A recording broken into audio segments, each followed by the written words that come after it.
Hola, ¿se me escucha?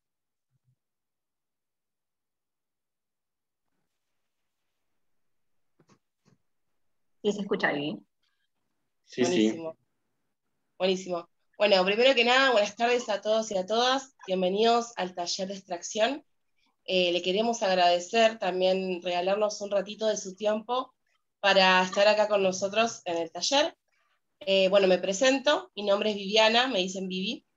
Soy estudiante de la licenciatura en enfermería y también estoy postulada candidata a presidenta por el Centro de Estudiantes del Instituto de Salud. Para los que no nos conocen, siempre hacemos estos talleres desde la UES, más que nada como parte de inclusión y permanencia, ¿no? Para que todos puedan participar de estos talleres, ya que siempre cuando se habla de un taller, por ejemplo, de extracción, hablamos de taller pago. Entonces, capaz que alguna persona, me incluyo, no podría pagar un taller. Así que, bueno, gracias a todos y a todas por brindarnos un ratito de su tiempo para poder participar acá con nosotros en este taller. Bueno, yo lo voy a dar, obviamente, el taller lo va a dar Juan Jamardo, que es técnico de laboratorio, es estudiante de bioquímica, docente y delegado del Hospital de Clínicas. Así que bueno, Juan, gracias por tu tiempo, por estar acá con nosotros. Habla, Juan, ¿eh? Bueno, buenas tardes, gracias. Antes que nada, antes que arrancar, están preguntando ahí en el chat si pueden grabar. Yo no sé si van a grabar la clase ustedes, no hay problema de mi parte, no hay ningún tipo de inconveniente. Y agradecer por la invitación. Vamos a ver de si podemos sintetizar un poco el tema que vamos a ver en el día de la fecha. Cuando ustedes me den el ok, comenzamos. Dale, quiero aclarar otra cosa. El tema del certificado de asistencia que están preguntando, vamos a juntar en el chat, lo vamos a ir pasando, que es un link donde ustedes se pueden anotar, ¿sí? Un drive donde se anotan y ahí después se les envía el certificado de asistencia. Cualquier cosa, bueno, lo ponen en el chat. Cualquier pregunta lo vamos a hacer al finalizar. Dejemos que Juan haga su taller y cualquier pregunta lo ponemos en el chat o levantan la mano después de que termine. ¿Sí? ¿Se entendió? ¿Se escuchó? Perfecto. Parece que sí. Así que bueno, Juan, todo tuyo. Dale, gracias. Bueno, de nuevo, antes que nada, antes de que comencemos este taller, agradecer a la gente de la UES, tanto estudiantil como graduados de la Universidad Nacional Jaureche, por la invitación. Bueno, como recién decía Viviana, mi nombre es Juan Jamardo, soy técnico de laboratorio, en este momento me desempeño en el laboratorio de endocrinología del Departamento de Bioquímica Clínica del Hospital de Clínica José de San Martín. Soy estudiante de bioquímica. Ahí va. ¿Ahí se me escucha? Genial. Sí, Soy estabas estudiante de... muteado. Estaba muteado, ¿no? Bueno, vamos de vuelta. Agradecer antes que nada a la gente de la UES, tanto a nivel estudiantil como de graduados, por la invitación. Como bien les decía Viviana, soy Juan Jamardo, técnico de laboratorio del Hospital de Clínica. Me desempeño en el laboratorio de endocrinología, perteneciente al Departamento de Bioquímica Clínica. Soy docente del Instituto Superior Facultad en la Tecnicatura de Laboratorio de Análisis Clínico y vamos a tratar de ver en este taller un poco cómo es la técnica de venopunción y un poco la preanalítica, ya que, como bien me comentaban los compañeros y compañeras de la UES, esto es más que nada abierto a todas las carreras que tiene la universidad en el área de salud, con lo cual vamos a tratar de abarcar todas las problemáticas y lo que se debería de hacer a la hora de realizar una extracción de sangre y una venopunción. Entonces, como les dije recién, vamos a centrarnos en la extracción de sangre venosa por sistema convencional, luego vamos a ir a la extracción de sangre venosa por sistema al vacío, y finalmente vamos a tratar de ver algunas consideraciones preanalíticas que son básicas a la hora de realizar este procedimiento. Empezamos entonces con el sistema convencional. A la hora de los pasos para realizar una correcta extracción, una correcta venopunción, lo fundamental y lo principal va a ser justamente en principio el primer paso, la colocación de guantes. Es fundamental y es importante que cualquier procedimiento que hagamos cuando el paciente ingresa al box o cuando nosotros estamos yendo hacia, por ejemplo, una internación, un paciente internado, es importante que nos vean colocar los guantes, que los guantes sean de un solo uso, que nos cambiemos justamente los guantes para cada uno de los pacientes que atendamos. Esto es fundamental cuando la semana que viene veamos quizás un poquitito más lo que tiene que ver con preanalítica de las determinaciones. Vamos a ver que es fundamental que nosotros utilicemos un guante por cada paciente, sobre todo en aquellos pacientes internados que pueden tener distintos tipos de problemáticas y patologías, ya que es fundamental a la hora de no estar transmitiendo ningún tipo de microorganismo de un paciente a otro. Con lo cual, si bien parece una tontera, es fundamental esto que les decía recién, colocarse los guantes frente al paciente y que el paciente se quede tranquilo de que esos guantes van a ser utilizados solamente para esa extracción y para él en particular. Luego, chequear la petición médica, en este caso en particular. Luego vamos a ver ciertas cuestiones que tienen que ver con qué considerar o no. Es importante que veamos nombre y apellido del paciente, que coincida, si tiene algún tipo de obra social, prepaga, etc. El número de afiliado o el número de DNI en caso de que no tenga ningún tipo de obra social o algún tipo de práctica de la medicina privada, si se quiere, la fecha de emisión de la petición médica y además, obviamente, las determinaciones de laboratorio que va a requerir, que nos van a servir a nosotros a la hora de realizar la práctica para saber qué pasos vamos a seguir y qué tipo de muestra vamos a tener que obtener, y para finalizar la petición médica, obviamente, el diagnóstico y el sello y la firma del médico propiamente dicho. Entonces, esto yo lo armé considerando de que estamos iniciando todos, muchos son estudiantes y quizás nunca sacaron sangre. Entonces lo ideal, o por lo menos lo que nosotros tratamos de aconsejar, es que cuando ustedes incorporan esta práctica, esta venopunción, primero empecemos. Luego, con el correr del tiempo, cuando uno va adquiriendo práctica, quizás este paso lo podemos obviar. Comencemos explorando la zona en donde vamos a palpar y donde vamos a hacer la extracción propiamente dicha. Con lo cual, lo principal o lo primero que vamos a hacer es, luego de ver el pedido médico, luego de ponernos los guantes frente al paciente, va a ser colocar el lazo y palpar la vena. Y acá es fundamental ciertas cuestiones a tener o a considerar o a tener en cuenta. Por un lado, vamos a tener que tener la precaución de colocar el lazo entre 3 y 4 dedos por encima del pliegue del codo, para que justamente se genere una presión y podamos, a la hora de palpar, de explorar la zona donde que va a ser justamente el pliegue del codo, podamos sentir las venas. Cuando uno dice sentir las venas, yo muchas veces en la tecnicatura, cuando hablamos con los estudiantes que van empezando a practicar este procedimiento, siempre les decimos que las venas no se ven. Uno quizás está mal acostumbrado a decir, ay, sí, veo la vena, pincho ahí, quizás eso es un poco engañoso. Por eso es fundamental, sobre todo cuando empezamos a incorporar esta práctica, el palpado de la vena. Nosotros las venas, por sus características morfológicas, vamos a ver que tienen cierta elasticidad, que a la hora de palparla, vamos a palparla siempre con el mayor y con estos dos deditos, ¿bien? Siempre vamos a ver que hay un rebote. Nosotros en la zona del pliegue del codo podemos encontrarnos distintos componentes que tiene y vamos a tener que abocarnos justamente a aquella estructura que va a ser la vena y que va a tener un rebote. Quizás muchos de ustedes ya han visto un lazo. Este es un lazo mucho más, si se quiere, más pro. No todos tenemos acceso a este tipo de lazo, pero los lazos a veces son esas gomitas. Cuando ustedes apretan esa gomita, van a ver que eso vuelve a su lugar, por decirlo de alguna manera. Y por eso es importante que entendamos que cuando palpamos una vena, vamos a sentir esa característica en particular, como para citar un ejemplo.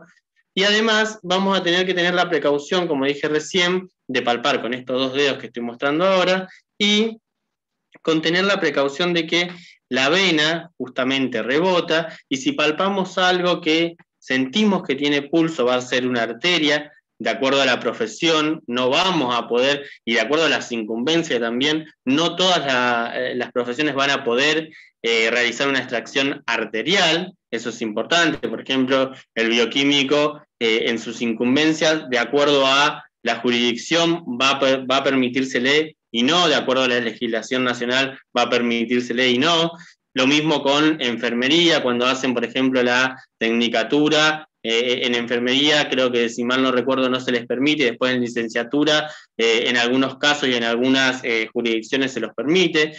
Mayormente, el médico es el que termina siendo habilitado para sacar sangre arterial. Va a depender después de la legislación de cada una de las localidades, de las provincias que se encuentren.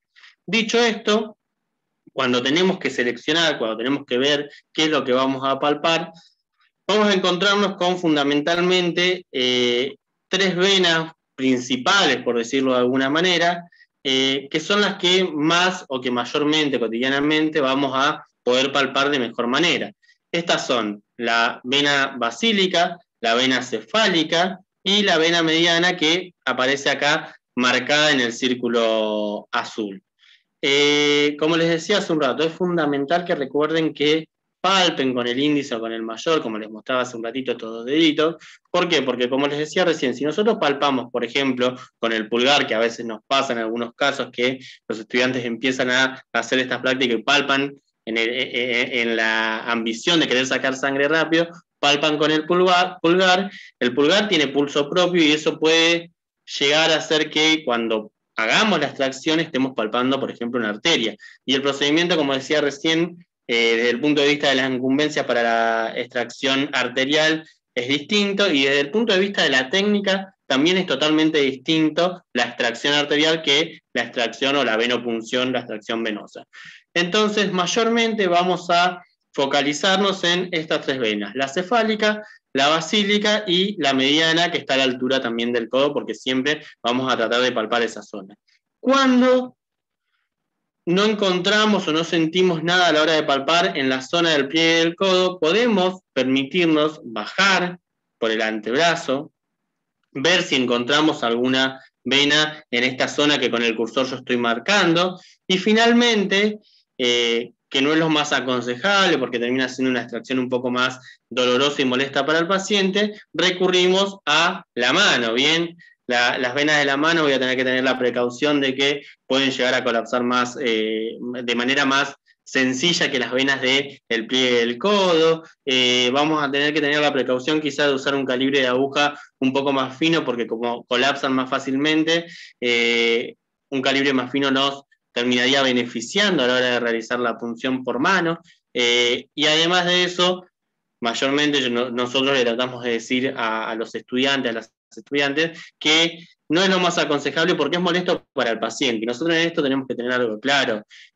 Nosotros damos un servicio a la comunidad, damos un servicio al paciente, y la idea es que el paciente, a la hora de llegar al laboratorio, a la hora de que le tengamos que sacar una muestra de sangre, ya sea porque está internado o porque es un paciente ambulatorio, el paciente lo pase de la mejor manera posible, que no esté sufriendo algún tipo de dolencia porque yo decidí que sacarle de la mano era lo más cómodo para mí. Yo no tengo que fijarme qué es lo más cómodo para mí, yo tengo que fijarme qué es lo mejor para el paciente, porque nosotros, como les decía recién, cualquiera de las personas que están participando de este taller, sean bioquímicos, futuros bioquímicos, enfermeros, futuros enfermeros, o cualquiera de las carreras del área de la salud que tiene la universidad o del público presente, tenemos que enfocarnos en la salud del paciente propiamente dicha. Como decía hace un rato, lo primero que íbamos a hacer, volviendo a la técnica, es palpar la zona, poner el lazo 3 a 4 dedos por encima del pliegue del codo, palpar con el índice y con el mayor. Cuando localizamos la vena, sacar el lazo, y finalmente cuando saco el lazo voy a dedicarme a preparar el material. Este paso previo que decía recién es cuando uno recién está aprendiendo. La realidad es que después, con la vorágine del trabajo, yo directamente arranco desde este paso 4 que figura en esta presentación. Cuando uno ya adquiere la cancha, cuando uno ya adquiere la práctica, va directamente el paciente llega, se sienta, me pongo los guantes delante del paciente, chequeo el pedido médico, preparo el material y pincho. Nosotros acá lo hacemos así porque uno recién está incorporando esta práctica, como decía recién.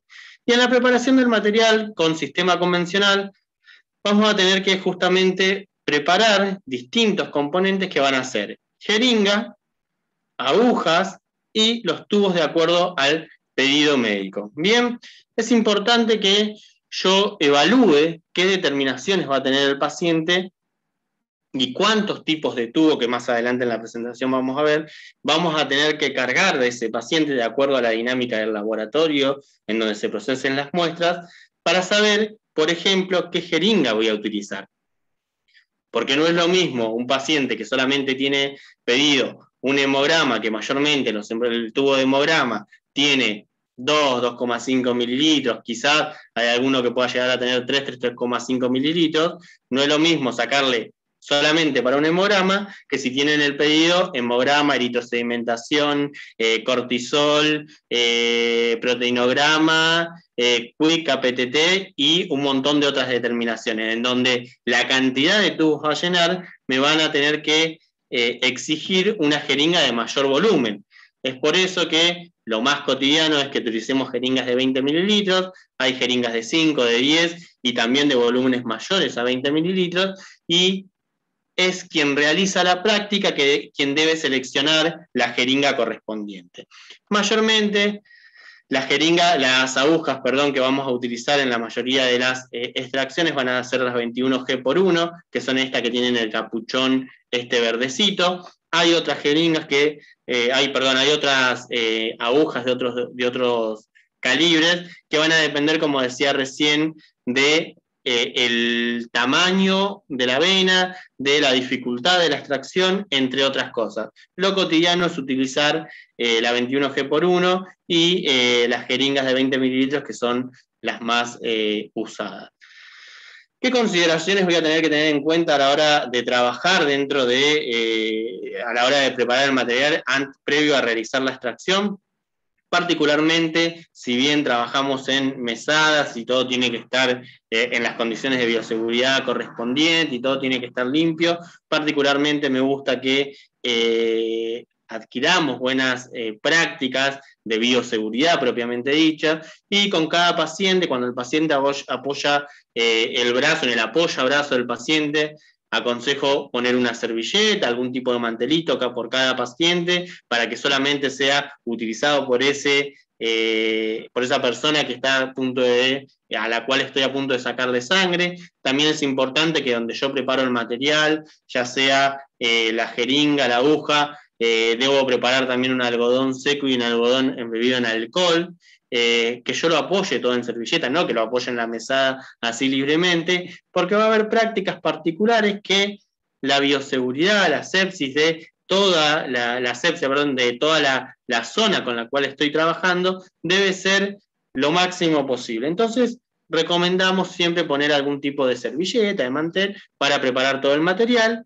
Y algo fundamental, y en donde ocurren muchísimos errores, yo no se los dije, pero la etapa preanalítica, que tiene que ver, dentro del laboratorio, la etapa preanalítica tiene que ver fundamentalmente, entre otras cosas, con este procedimiento, es donde más errores ocurren, con lo cual el que toma la muestra siempre va a estar en el ojo de la tormenta de todo el equipo de salud. ¿Por qué? Porque va a ser donde más errores ocurren, y si es donde más errores ocurren, vamos a ser parte del problema y también parte de la solución para tratar de disminuir esos errores que van ocurriendo. ¿Y por qué digo esto? Porque justamente el rótulo de los tubos, identificar bien los tubos del paciente, va a ser un paso fundamental y crítico a la vez, ya que es donde en su momento ocurrían muchos errores.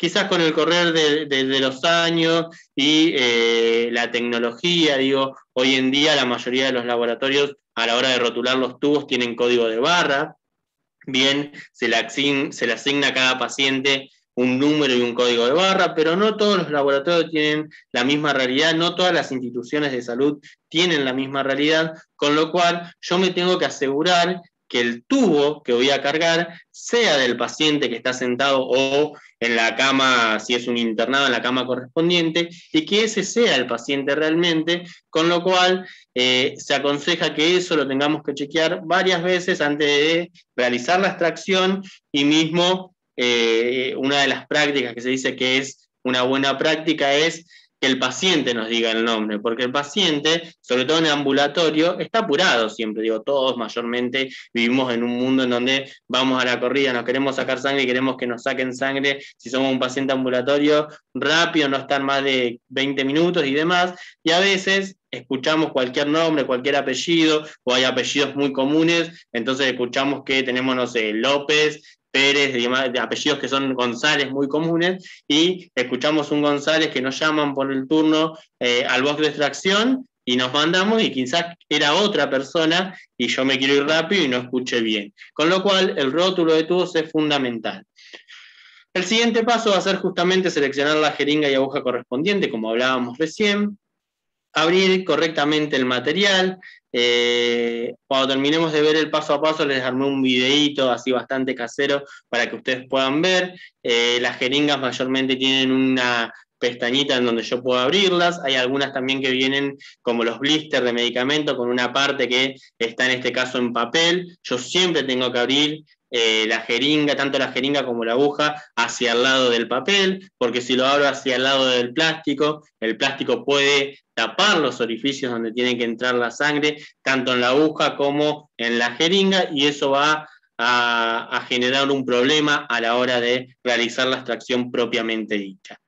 Luego, cuando yo ya pongo la aguja en la jeringa correspondiente, debo probar el émbolo, no, ahora voy a mostrarle en el videito que les armé. Muchas veces las jeringas vienen como selladas al vacío, y entonces cuando yo estoy en vena, si no probé el émbolo, es como que al paciente le empiezo a tirar estando en vena, empiezo a jugar con la jeringa y veo que no me sale y tiro el émbolo, y eso es molesto para el paciente. Y como dije hace un rato, nosotros al paciente tenemos que tratarlo como si fuese un familiar nuestro, como si fuese un amigo nuestro, como si fuésemos nosotros mismos, y como nos gustaría que nos traten, digo. Si bien el área de salud siempre tiene esa controversia de que uno no deja de estar atendiendo al público si se quiere, y la gente a veces viene cansada, viene enojada, porque para llegar a la institución de salud viene ya de mal humor, porque hubo un corte, porque hubo esto, porque hubo lo otro.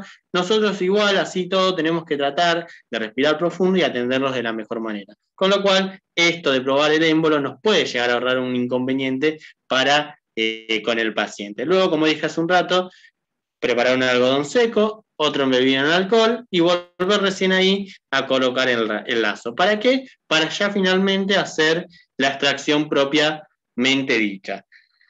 Coloco el lazo nuevamente, palpo la zona donde había encontrado la vena que había seleccionado, limpio la zona donde voy a hacer la punción con un algodón embebido en alcohol, y acá es importante también que tengamos en cuenta que la limpieza tiene que ser en un solo sentido.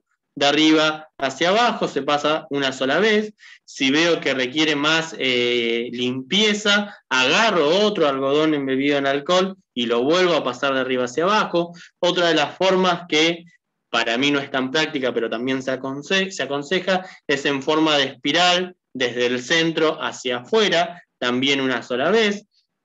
Particularmente creo que lo más cómodo termina siendo pasar de arriba hacia abajo en la zona donde voy a realizar la extracción propiamente dicha, una sola vez. Si ya veo que está limpio, genial, avanzo con la extracción. Si veo que no está limpio, agarro un nuevo algodón embebido en alcohol y vuelvo a limpiarla al paciente. Si veo que puse mucho alcohol, espero un poquitito que se seque todo ese alcohol, porque el pinchazo puede hacer que le arda un poquitito, no más que eso.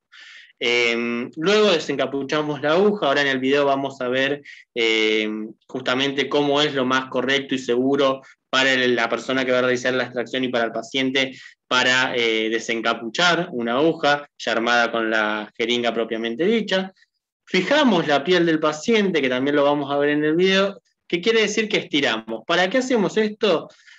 Quizá muchos de ustedes han escuchado que hay venas, le dicen a algunos como que son más bailarinas, si se quiere, o que se escapan cuando yo quiero realizar la extracción, y eso sucede no solamente, por ejemplo, en pacientes de avanzada edad, en donde las venas son mucho más frágiles, sino también sucede en pacientes quizás con venas un poquito más complicadas, que si yo no fijo, si yo no estiro unos milímetros abajo de donde voy a realizar la extracción, si yo no estiro la piel, cuando pincho, primero voy a hacer que al paciente le duela un poco más de lo normal, porque no voy a generar la tensión suficiente para que la aguja ingrese en la vena de manera más directa, si se quiere de alguna manera.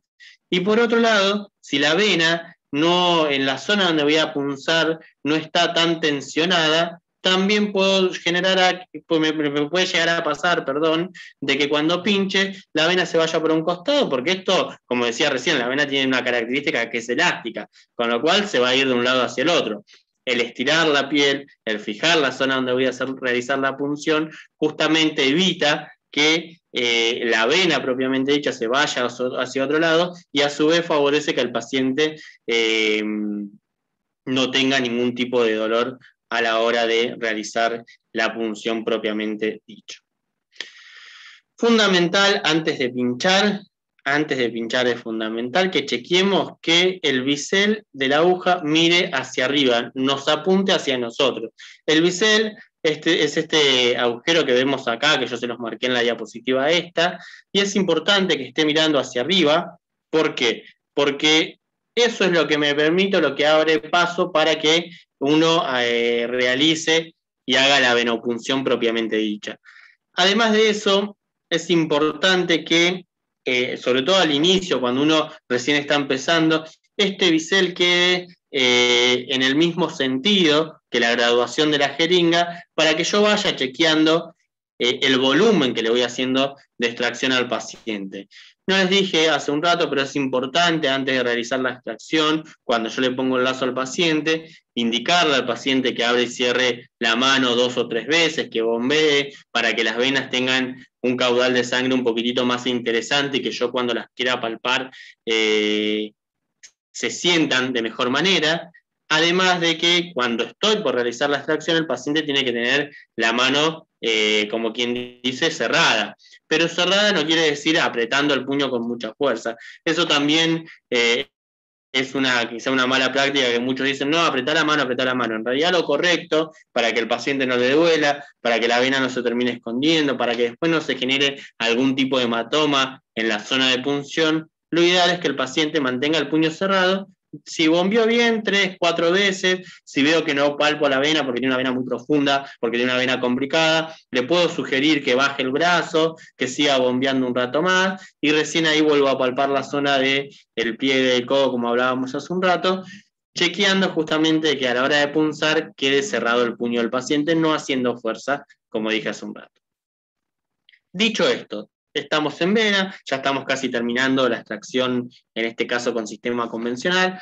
Lo que vamos a hacer es retirar el lazo, colocar, decirle al paciente que abra la mano, porque el paciente la va a tener todavía cerrada, que abra la mano para dejar que fluya la circulación sanguínea, retirar el lazo, colocar un algodón seco en la zona de punción y retirar la aguja en el mismo sentido que ingresó. Algo que estaba en la diapositiva anterior, pero no lo dije.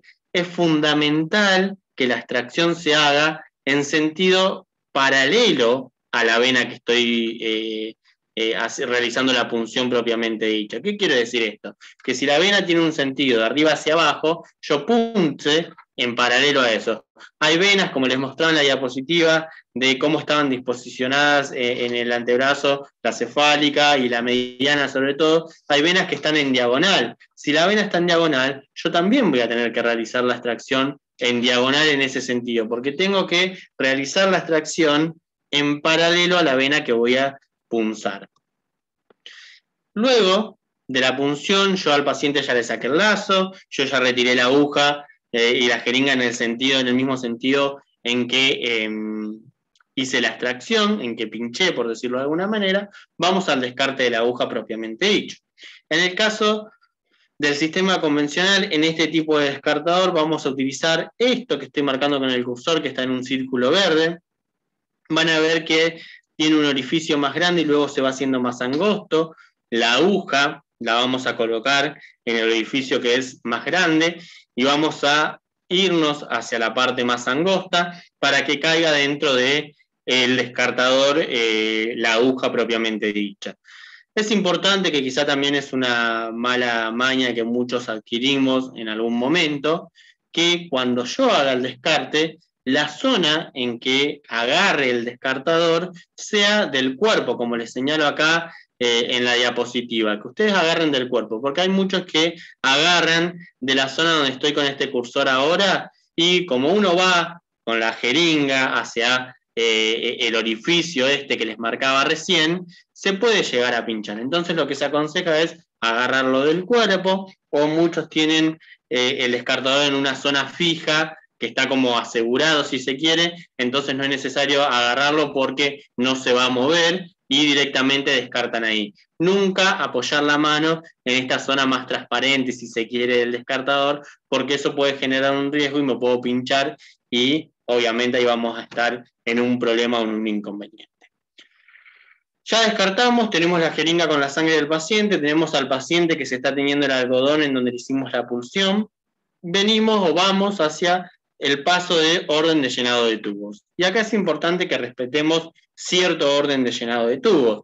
El primer tubo en llenar, siempre y cuando el pedido médico tenga alguna determinación que se saque en este tipo de tubo o en estos tipos de tubos, el primer tubo en llenar va a ser el citrato de sodio 3,2%.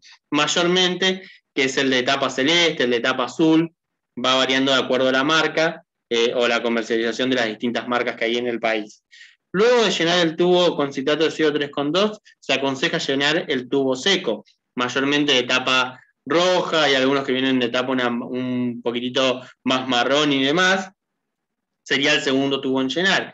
Y luego vamos a tener los tubos con anticoagulante heparina o ETA, que van a ser los últimos en llenar.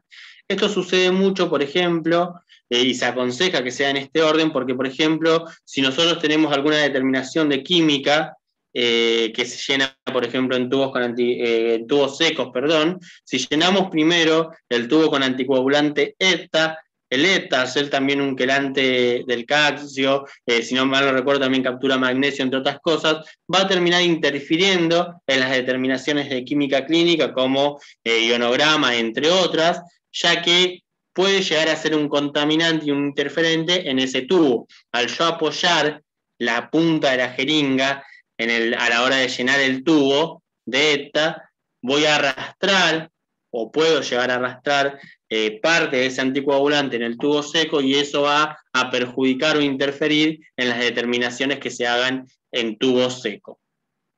Dicho esto, aquellos tubos que tengan anticoagulante, como lo son la heparina, como lo son el citrato de sodio 3,2%, el citrato de sodio 3,8%, la heparina, el ETA, el fluoruro de oxalato, entre otros, siempre tengo que tener en cuenta que estos tubos van a tener un enrase. ¿Qué significa esto? Van a tener una marca que es hasta donde yo tengo que llenar el tubo propiamente dicho. Y esto es fundamental y es también parte de lo que sucede cuando, por ejemplo, no hay capacitaciones constantes en las instituciones de salud. Sucede mucho que, por ejemplo, ahora cuando arrancan, hace unos días, unas semanas, arrancaron, por ejemplo, los nuevos residentes de las distintas áreas de la salud, en las distintas instituciones de salud, y quizás no estaban formados o no vieron nunca, porque lamentablemente la extracción no termina siendo parte de ningún programa de carreras de la salud, algo fijo que se enseñe, por decirlo de alguna manera, y vienen con los tubos. La marca en este tubo, el enrase tendría que ser en esta flechita negra que figura en el tubo. Vienen con tubos que están o por abajo de esa marca o por encima de esa marca. Y eso tiene que ver con que, por un lado, quizá no hay una capacitación constante de todas las personas o todo el personal que va rotando, y por otro lado, porque nadie les explica a la hora de formarse en la carrera universitaria, por decirlo de alguna manera. Con lo cual es importante que a la hora de cargar cualquier tubo con la jeringa que tenga anticoagulante, debe cargarse hasta la marca que tiene, que es el enrase. Esto se debe poner siempre a la altura de la vista y la sangre debe quedar justo en el medio de esta flechita, donde está esta parte más fina del triangulito este. Bien, es importante que todos los tubos con anticoagulantes se respete esto, y luego vamos a tener los tubos secos, que quizá no están importante si se quiere mantener esa proporción, porque vamos a tener tubo seco también de 2, de 3, de 4,5, de 5 mililitros. Algunos vienen con aceleradores de la coagulación, con geles también separadores y demás, y el fabricante te dice que se aconseja que se respete el volumen determinado, y vienen con un enrase, pero quizás yo ahí puedo tener alguna excepción a la hora de llenarlo, porque con tener un poco de suero me va a alcanzar para muchas determinaciones. En el caso de los tubos con anticoagulantes, como vienen con un porcentaje anticoagulante que está calculado para ese volumen de sangre, es importante que respete justamente ese enrase.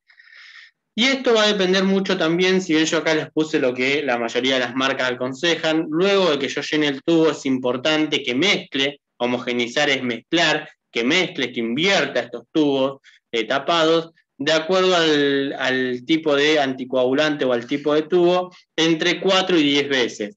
La mayoría de los que hacemos extracciones de sangre, terminamos homogenizando todos entre 6 y 8 veces para hacer, digamos, algo general, porque si homogenizo de más tampoco va a haber ningún tipo de inconveniente. Cuando hablamos de homogenizar o mezclar, quiere decir de manera suave. El movimiento tiene que ser suave siempre, no es que agarro el tubo cual cóctel, estoy preparando un cóctel y lo empiezo a agitar, sino suave, ¿bien? Voy y vengo con el tubo bien tapado, siempre con el dedo en la tapa, cosa de que no se me destape por si por algún motivo no lo cerré bien y demás, y lo homogenizo entre 6 a 8 veces a la mayoría, como para tener algo homogéneo entre todos los distintos tipos de tubos. Recién en ese momento, cuando terminé de cargar los tubos, me aseguré que ya estaban bien rotulados, me aseguré que enrasé todo bien y que homogenicé todo bien, recién ahí vuelvo con el paciente. ¿Y qué hago con el paciente?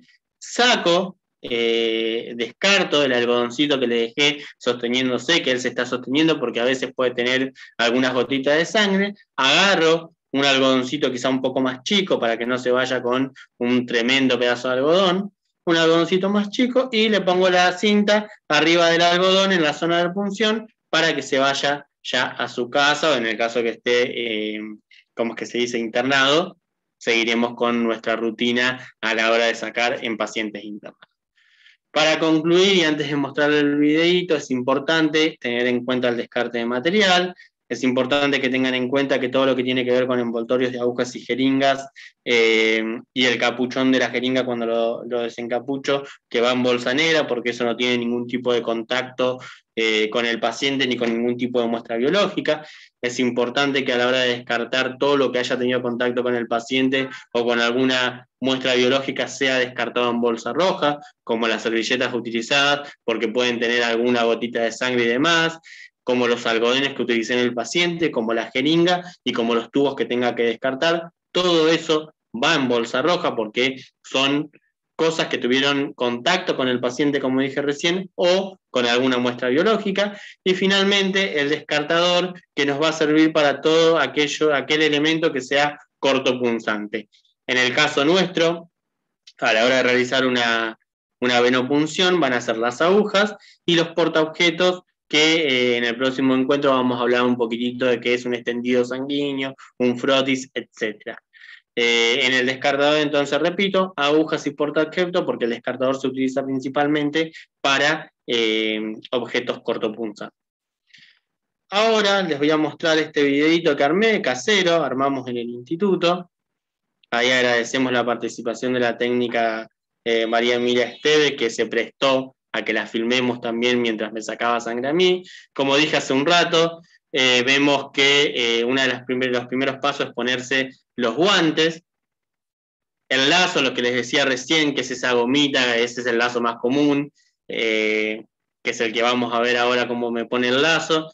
Fíjense que ella pone 4 dedos por encima del pliegue y hace ese medio nudo que es fundamental. Presten atención ahí. ese medio nudo es fundamental, porque después yo puedo sacar de manera más fácil el lazo. Le pedimos al paciente que abra y cierre la mano 2 o 3 veces. Con el índice, con el mayor, palpamos la zona. Yo en mi caso, como hacemos que practiquen los estudiantes de MAD, fíjense que inclusive en mi caso ya se ve dónde me va a pinchar, que es donde tengo la marca. Ella ya ahí encontró la zona, me sacó el lazo, rotula los tubos, es decir, ahora vamos al paso del preparado de material, rotula los tubos de acuerdo a la orden médica. En este caso hicimos la demostración con un tubo de tapa celeste citrato de sodio 3,2% y uno con tapa violeta que tiene anticoagulante EPTA. Abre la jeringa, fíjense que lo abre de una mosquita que tiene para poder abrirlo de manera correcta. Abre la aguja del lado del papel. Se arma el dispositivo aguja-jeringa, se corrobora que esté bien y se corrobora que lo que les decía hace un rato, que la graduación está apuntando hacia arriba, como así también el bisel. Probó el émbolo 2 o 3 veces, prepara un algodón seco, preparamos un algodón embebido en alcohol para la limpieza en la zona donde vamos a realizar la punción propiamente dicha. Finalmente va a desencapuchar. Fíjense cómo desencapucha. Engancha, esperen que voy a poner acá un poquito de pausa, engancha una de sus uñas en la muesquita que tiene la aguja y con los dedos, esperen que pongo play de vuelta en un segundito, con la punta de los dedos agarra el extremo del capuchón de la aguja. Vamos a realizar una presión hacia adentro y de un solo movimiento desencapuchamos. Esto es porque si lo hacemos lento o si lo agarramos de esta zona del cuerpo, si se quiere, de la aguja propiamente dicha, va a generar un rebote y yo me puedo pinchar, quizás no me doy cuenta, y pincho al paciente con una aguja que ya va a tener mi sangre, con lo cual esto es fundamental. Vuelvo a poner play, fíjense ahí, vuelve a ponerme el lazo, porque acá nosotros recién estamos como incorporando esta técnica, después arrancamos de este paso nomás, ya cuando tenemos práctica y más cancha a la hora de realizar la extracción. Le volvemos a pedir al paciente que abra y cierre la mano, que después mantenga cerrada la mano, palpamos, limpia una sola vez, de arriba hacia abajo, desencapucha como habíamos mostrado, corrobora que el bisel esté hacia arriba, le pedimos al paciente que respire profundo y finalmente pinchamos. Fíjense que ahí en este caso no siempre sucede, la capsulita de la aguja ya tiene sangre, eso quiere decir, o nos da una idea de que ya estamos en vena. No siempre sucede, hay casos que no sucede, igual estamos en vena, pero es una buena guía para saber si estamos en vena. Uy, perdón, me fui del video, disculpen, ahí volvemos al video, estábamos más adelante. Fíjense que, disculpen ahí, fíjense que ahí ya me pinchó, llenó el émbolo, me dice que me tenga, que me sostenga el algodón y descarta. Este es un descartador distinto que también tiene ese quizá orificio más grande que luego se va haciendo angosto para descartar.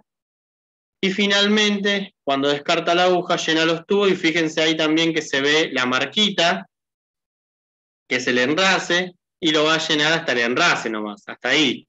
¿Ven? Deja la jeringa, tapa el tubito, homogeniza, para que se mezcle bien el anticoagulante con la sangre del paciente. Agarra el otro tubo, lo vuelve a llenar también, se vuelve a fijar dónde está la marca, fíjense que ahí tiene el enrase, lo llena y finalmente homogeniza todos los tubos que correspondan, la cantidad de veces que corresponda, para finalmente terminar con el paciente, un algodón más chiquitito, cinta hipoalergénica, ponemos un algodoncito más chico, le ponemos la cinta al paciente y al final del video les hice una pequeña demostración de dónde va descartado todo. Lo que tuvo contacto con el paciente, bolsa roja, lo que no tuvo contacto con el paciente, bolsa negra. Finalmente, esa es la parte de extracción con sistema convencional. Ahora vamos a arrancar con sistema al vacío. ¿Vamos bien? ¿Alguna duda, algo? Vivi, algo para acotar, seguimos, vamos bien de tiempo. Creo que, mira, Cari levantó la mano. Cari, ¿querés hablar? No se te escucha, está silenciada. Ahí está, perdón. Quiero hacer una consulta. Nosotros realizamos factor, cuando hacemos una extracción, realizamos si es factor negativo, factor positivo, ¿eso se realiza? Eso va a depender mucho del tipo de laboratorio que sea, el tipo de petición que tenga el paciente. Hay laboratorios que realizan grupo y factor como determinación propia del laboratorio o de la institución de salud, y hay laboratorios o instituciones de salud que el grupo y factor se encarga de hacerlo directamente el servicio de hemoterapia. ¿Por qué digo esto? Porque mayormente grupo y factor lo podemos hacer simplemente pinchando el dedito del paciente. Entonces quizás, por ejemplo, pasa mucho cuando el paciente tiene que ir a donar sangre, no va al laboratorio central o no va a un enfermero, un médico y demás a sacarle sangre. Va al servicio de hemoterapia y en el servicio de hemoterapia se le pincha el dedo, se hace un grupo y factor, el grupo AVO, porque hay un montón de otros sistemas para saber grupo y factor de las distintas variantes, por decirlo de alguna manera. Y lo termina realizando el servicio de hemoterapia. A veces se puede pedir como determinación, un laboratorio puede llegar a tener la determinación de AVO, por decirlo de alguna manera, pero lo más cotidiano es el pinchazo en el dedo y listo. ¿Por qué? Porque no termina siendo una determinación quizá de rutina, y si no se encarga el laboratorio o el servicio de hemoterapia propiamente dicho. Sí, hable. Creo que está... Estás muteada, sí. Lucía quiere hablar. Estás muteada, Lucía. Perdóname. Una última consulta. ¿Qué es preferible? O sea, ¿es el lazo de goma o el guante de látex? El guante bajo ningún concepto. El guante no se aconseja. Para algo ahí existe un lazo, ya sea el de gomita o el otro que es más lindo estéticamente y mucho más cómodo para realizar el torniquete, si se quiere, pero el guante no es lo aconsejable. ¿Que después se termina usando el guante? Sí, yo no se lo voy a negar, chicos, chicas, se termina utilizando el guante por una cuestión de recursos, porque a veces en el paciente internado lo aconsejable es limpiar el lazo entre paciente y paciente, y quizá para la vorágine del día termina siendo más cómodo usar un guante que lo tiro ni bien termino con el paciente que estar limpiando el lazo. Eso sucede. Para la extracción lo aconsejable igual termina siendo el lazo. Bien, no sé si había otra pregunta por ahí. Lucía, tenía levantada la mano, no sé si querés preguntar algo. Lucía Vela. Estás muteada, Lucía. Buenas tardes. Quería saber cuál es la cantidad que se puede extraer de sangre. Depende de la cantidad de tubitos, pero ¿cuál es la cantidad? Justamente, cuando nosotros realizamos una extracción de sangre, lo importante es chequear. Tener dos cosas en claro. Chequear cuántos tubos voy a tener que llenar y qué volumen tienen esos tubos. Los tubos tienen el volumen marcado. Esperen a ver si está en la diapositiva. Por ejemplo, no se llega a ver si en alguna de las imágenes, perdón que vaya así, en el video se veía qué volumen tenía cada uno. Yo tengo que chequear el volumen de cada uno de esos tubos. La mayoría tiene entre 2 y 5 mililitros, no más de eso. Y también lo que tengo que tener en claro es cómo funciona el laboratorio de la institución donde yo estoy trabajando. Porque hay laboratorios que tienen todos muy sectorizados, con lo cual, por ejemplo, hay determinaciones que se sacan en tubo seco. Bien, se sacan en tubo seco, pero el servicio de química clínica quiere un tubo seco para ellos, el servicio de endocrinología quiere un tubo seco para ellos, el servicio de proteínas quiere un tubo seco para ellos. Entonces yo tengo que hacer la cuenta antes de elegir o seleccionar la jeringa, de ver qué volumen voy a terminar sacándole al paciente. Mayormente igual con una jeringa de 20 mililitros debería alcanzar. Hoy en día los laboratorios apuntan a tener un laboratorio central, un laboratorio core, en donde una de las ventajas que tiene eso es disminuir también la cantidad de consumibles, en este caso, cantidad de tubos a la hora de tener que llenar tubos de acuerdo a la determinación, porque justamente si hay un montón de determinaciones que se sacan en tubo seco, con un solo tubo seco de 4 mililitros, 5 mililitros, me termina alcanzando para todas las determinaciones. Por ejemplo, esperen que voy a ver si se ve en mi cámara. Yo acá tengo un tubito seco, no se llega capaz que a ver bien, pero este tubito dice 4 mililitros. Bien, yo entonces antes de realizar la extracción voy a tener que tener en claro qué volumen total voy a terminar sacando con la cantidad de tubos que tenga el paciente. Si el paciente tiene un hemograma, van a ser 2,5 mililitros. Si tiene citrato de sodio porque tiene un quick KPTT, van a ser 2, 3 mililitros más. Y si tiene, por ejemplo, un tubito seco, van a ser 4 mililitros más. Da más o menos 8, 9 mililitros. Con que le saque 10 mililitros, porque siempre saco un poquito más de la cuenta que me da, me va a alcanzar y me va a sobrar.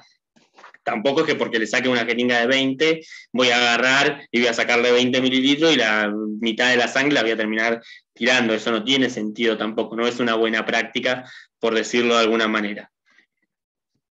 ¿Alguna otra consulta? Sí, Anabela. Anabela, levantaste la mano, si querés hablar. No, es que yo llegué un poquito tarde. Quería saber qué jeringa se usa para sacar sangre, el número. Las jeringas que se utilizan, hay jeringas de 10, de 5, de 10, de 20 y de volúmenes mayores. La más cotidiana es la más común es la de 20 mililitros, por esto que explicaba recién. Y cuando hablamos de agujas, las agujas que mayormente se utilizan en la mayoría de los casos por el calibre que tienen la mayoría de las venas, es la 21G por 1. ¿Bien? Que tiene que ver con el calibre eso. Perfecto. ¿Alguna otra consulta queda dando vuelta? Lorena Meilán, ¿puede ser? Bueno, a ver, Lorena. Sí, buenas tardes. Le quería hacer una consulta. ¿Cómo sé yo más o menos cuándo voy a utilizar un tubo seco, una heparina o la heparina y el ETA solo se utiliza para anticoagulantes o para un hemograma completo? Justamente la pregunta de Lorena es lo que vamos a ver el miércoles que viene.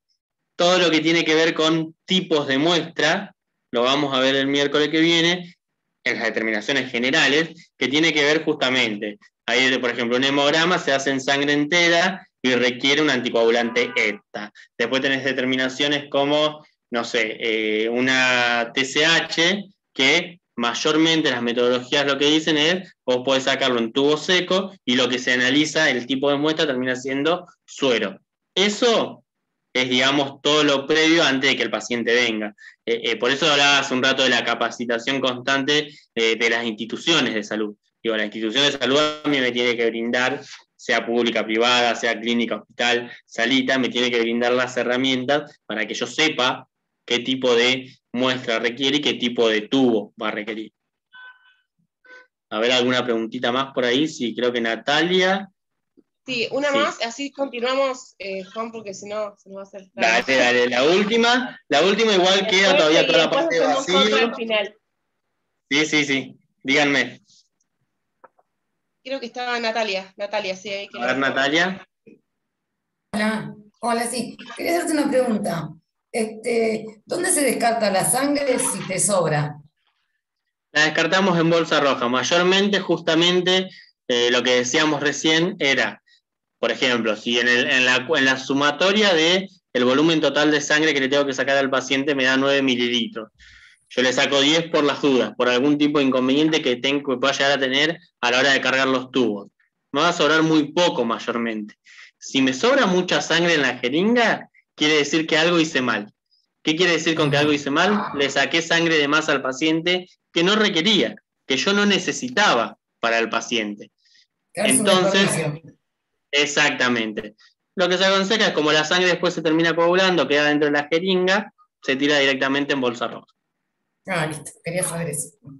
Gracias. Bueno, como recién me decía Viviana, continuamos, vamos a seguir. Yo sé que hay varias preguntas. Igualmente dejen la mano levantada para si después ya sabemos qué preguntas siguen. Ahí va, exactamente, justo iba a decir eso, dejen la manito ahí levantada. Vamos a ver extracción con sistema al vacío, algunas consideraciones planeríticas básicas, y después podemos preguntar todo el resto de las cosas, porque está bueno también ida y vuelta, porque capaz que hay cosas que se escapan y está bueno que pregunten. Dicho esto, continuamos. Extracción con sistema al vacío. Bien. Lo mismo que hace un rato, va a compartir mucho de lo que vimos recién, con lo cual quizá voy a ir un poquitito más rápido.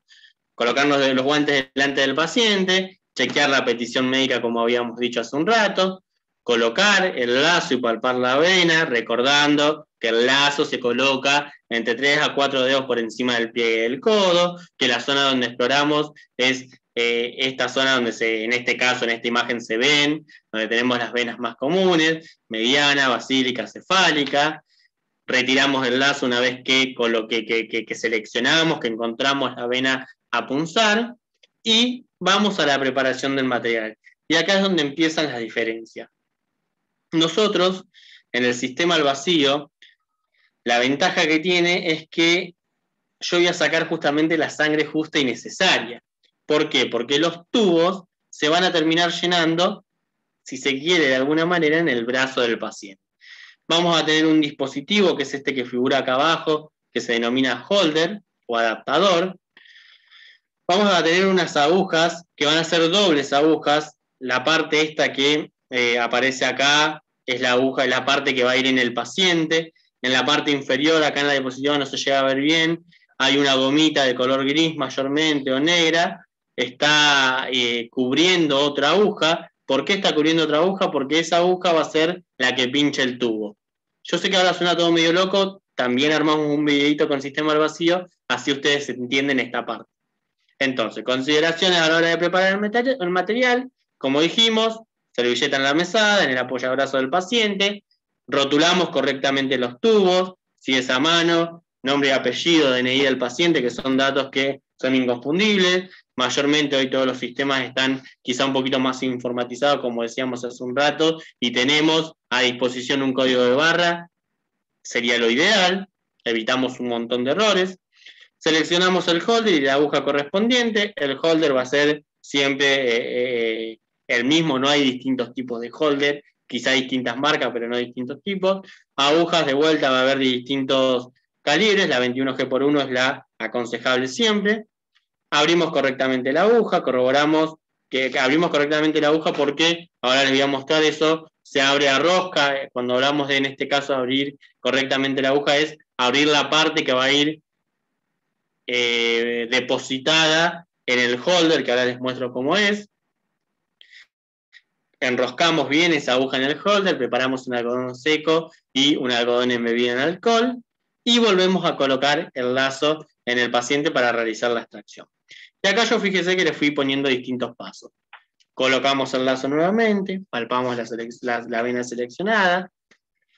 Es importante en este tipo de extracción al vacío que nos llevemos los tubos cerca del brazo del paciente, porque ahora cuando vean el video van a entender por qué. Porque llenamos los tubos directamente desde el brazo del paciente, limpiamos la zona de extracción donde vamos a realizar la extracción con algodón embebido en alcohol, de arriba hacia abajo, una sola vez, en forma de espiral si se quiere, de adentro hacia afuera, una sola vez.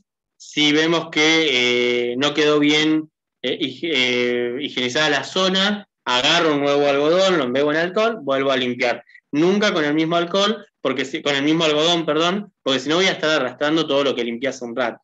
Bien, desencapuchamos la aguja que ahora sí va a ir hacia el paciente, hacia la vena del paciente, fijamos o estiramos la piel, le pedimos al paciente que respire profundo y pinchamos. Repetimos, fundamental que el bisel esté apuntando hacia arriba.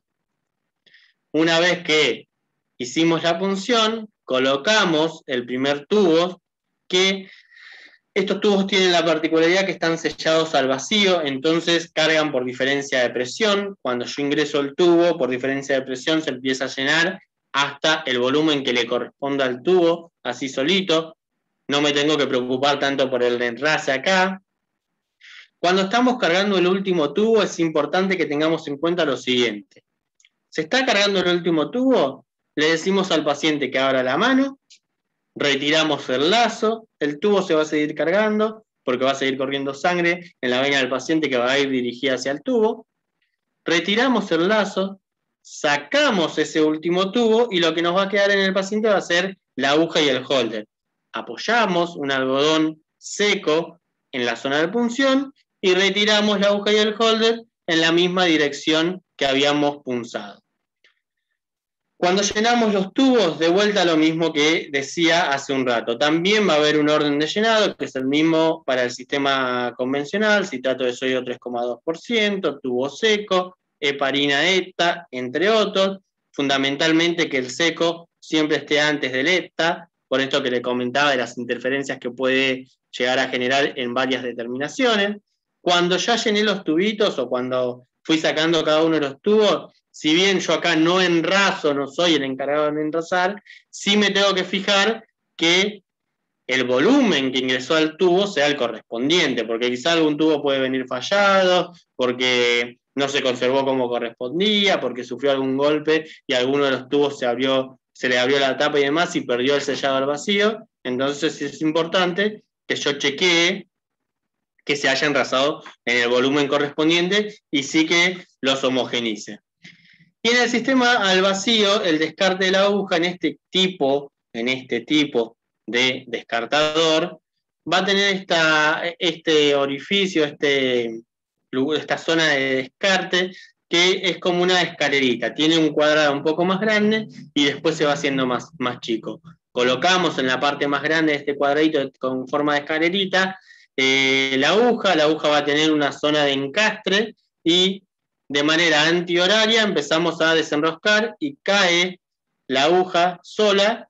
Importante recordar, agarrar desde el cuerpo el descartador. De vuelta lo mismo, lo de la homogeneización de los tubos, eso sí es importante que lo haga. Y finalmente, termino con el paciente agarrando un pedacito de algodón y cinta para colocarle al paciente en la zona de la punción. Descarte de material, exactamente igual de lo que veíamos hace un rato. Las tapas de las agujas y cualquier tipo de envoltorio que tengamos. En bolsa roja, las servilletas utilizadas en la mesada que hayan tenido contacto con el paciente. Los algodones, todos los algodones que utilicemos. Los holders y los tubos. Los holders, el fabricante nos dice que se utiliza uno por paciente y nos venden mayormente 100 holders sin agujas. Y finalmente en el descartador todo lo que es cortopunzante. Y acá les voy a mostrar el videito que armamos, también de manera muy casera y humilde, con la colaboración de la técnica Esteves María Emilia. De vuelta a lo mismo, nos ponemos los guantecitos delante del paciente, guantes nuevos. Fíjense que ahí ya hay servilletas puestas, donde voy a apoyar el brazo, en este caso el brazo soy yo. Es mi brazo, el castigado si se quiere. 3, 4 dedos por encima del pliegue del codo. Hacemos ese medio nudo que hablábamos hace un rato en la extracción convencional también. Con el índice y con el mayor, o con el mayor o con ambos, palpamos la zona, le decimos al paciente que abre y cierre la mano, palpamos la zona. Cuando encontramos o seleccionamos la vena, le sacamos el lazo al paciente y empezamos a preparar el material.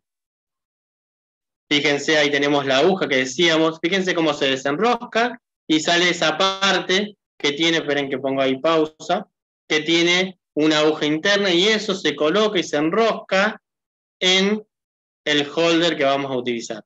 Se enrosca y ahí ya tenemos preparado. En el sistema al vacío, esto sería nuestra jeringa y aguja. Acá sería holder y aguja.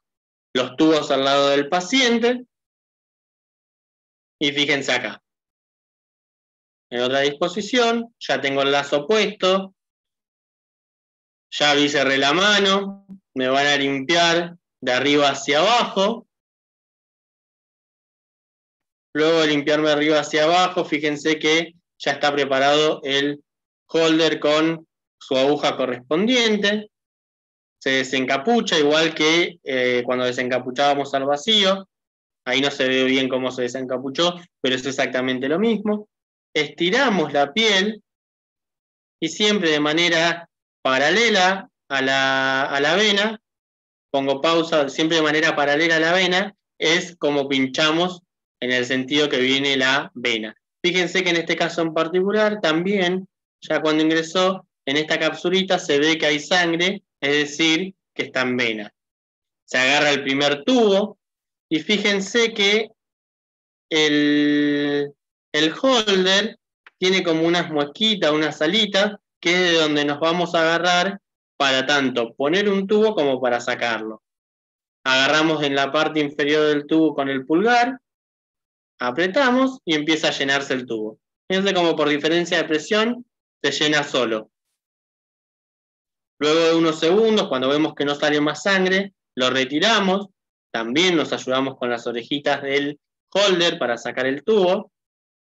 Retiramos. Luego de retirarlo, ahí se ve bien la sangre, se ve que ya no circula más sangre, por eso nos quedamos tranquilos con que ya llenó todo el volumen correspondiente. Son unos segundos nomás. Retiramos, fíjense que se apoya el dedo para poder retirarlo. Homogenizamos las veces que sea necesaria. Agarramos el siguiente tubo, lo ponemos, fíjense que ahí se ve bien cómo se hace el paso a paso. Fíjense cómo enseguida se empieza a llenar por diferencia de presión. Le pedimos al paciente ahí que abra la mano. Retiramos el lazo. Y luego de retirar el lazo, ya en esos segundos que pasaron, el tubo ya se llenó. Lo retiramos. También ayudándonos con las orejitas del holder. Homogenizamos las veces que corresponda. Apoyamos el algodón seco y retiramos en la misma dirección que habíamos punzado. Le decimos al paciente que se sostenga y finalmente hacemos el descarte en la escalerita esa que les mostré hace un rato. Fíjense, de manera antihoraria. Esta zona es la que va a encastrar con la escalerita que tenemos ahí. Y de manera antihoraria la aguja va a caer absolutamente sola, sin ningún tipo de movimiento. Fíjense cómo ahí cae. Y ya tenemos el holder libre, que también lo deberíamos descartar en bolsa roja. Bien, terminamos con el paciente. De vuelta lo mismo que hace un rato. Preparamos la cintita y le ponemos al paciente. Una aclaración acá, siempre es una mala costumbre que existe en muchos lugares que dejan en la mesada 10 cositos preparados, cintas con algodón preparadas para los pacientes. Eso no es lo más aconsejable de hacer, ¿bien? Dicho esta parte, Vivi, si querés termino con las últimas diapositivas y después vamos con las preguntas y ya hacemos todo juntos. Genial. Dicho esto, dicha la extracción con sistema al vacío, vamos con algunas consideraciones rápidas, preanalíticas básicas, que tiene que ver con pedido médico, manejo y organización básica del laboratorio y los tipos de tubos que son más comunes. Importante en el pedido médico, identificación de la petición, nombre y apellido, obra social o DNI, número de afiliado, la fecha en la que se emite, el membrete, fíjense acá el membrete que dice dónde se hace, firma y sello del médico, el diagnóstico y obviamente las determinaciones. Fíjense que nos indica qué tipo de pruebas y estudios vamos a realizar y eso es lo que a mí me sirve para seleccionar la cantidad de tubos que voy a utilizar. ¿Bien?